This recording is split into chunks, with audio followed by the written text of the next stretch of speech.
बच्चों का रात में बिस्तर पर पेशाब करना, जिसे नॉक्टर्नल एनुरेसिस भी कहा जाता है, एक बहुत ही आम मसला है।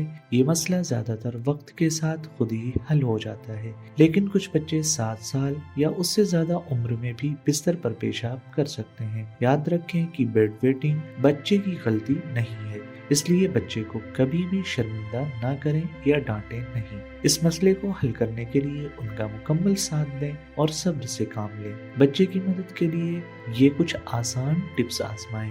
पहली टिप, बच्चे को सिखाएं कि दिन भर ज्यादा देर तक पेशाब को नहीं रोकना है। दूसरी टिप, इस बात का ख्याल रखें कि आपका बच्चा बाकायदगी से दिन भर और रात को सोने से पहले पेशाब जरूर करे। तीसरी टिप, सोने से कुछ घंटे पहले बच्चे को पानी या दूसरे लिक्विड कम से कम दें। चौथी टिप, जिस रात बच्चा बिस्तर पर पेशाब ना करे, सुबह उठकर उसकी हौसला अफजाई करें और कोई छोटा सा इनाम भी दें। पांचवी टिप, एक अलार्म का इस्तेमाल करें ताकि बच्चा रात में अलार्म की आवाज से उठकर पेशाब के लिए जा सके। थोड़े सब्र और सपोर्ट से इस मसले को घर पर ही आसानी से हल किया जा सकता है। अगर फिर भी मुश्किल पेश आ रही हो तो किसी डॉक्टर से जरूर मशवरा करें।